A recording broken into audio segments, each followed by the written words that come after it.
Welcome back to the Counting of the Omer. My name is Mike Sutcliffe. I'm one of the pastors here at Fringe Ministries. Today is day 26, A Willing Heart. Exodus 25:2 reads, "Speak to the sons of Israel, that they take a contribution for me, from every man whose heart is willing, and you shall take my contribution." As God gives instructions for building the tabernacle, a sacred dwelling place for his presence, he begins with a surprising command, not a tax, not a demand, but an invitation. Take a contribution from every man whose heart is willing. This is important. God is speaking to people who were just recently slaves in Egypt, people who had no possession of their own, but Yahweh, in his mercy, caused the Egyptians to pour out their wealth upon them. Exodus 12:36. Everything they had now, gold, silver, fine linen, even freedom itself, was grace given.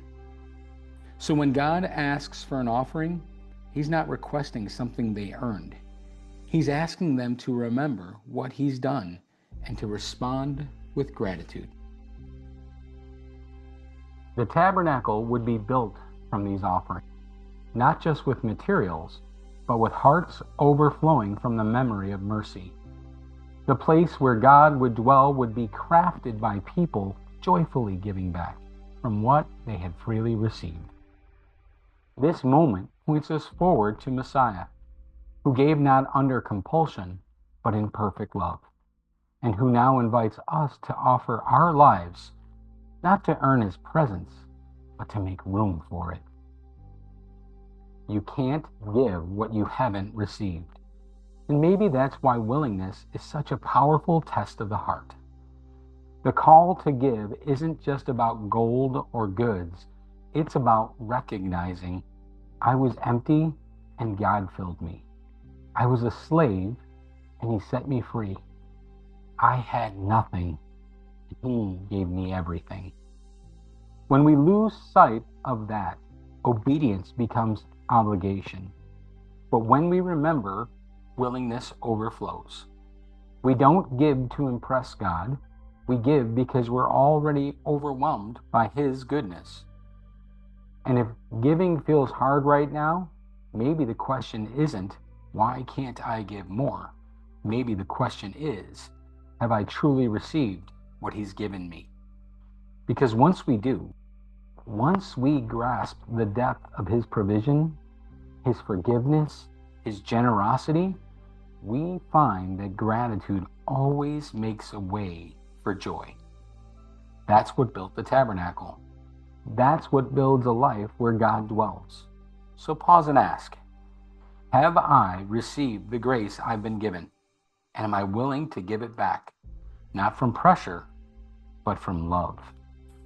Because the most beautiful offerings come from a heart that remembers. Let me ask you a question today. Have you received God's goodness deeply enough that it overflows in willing obedience?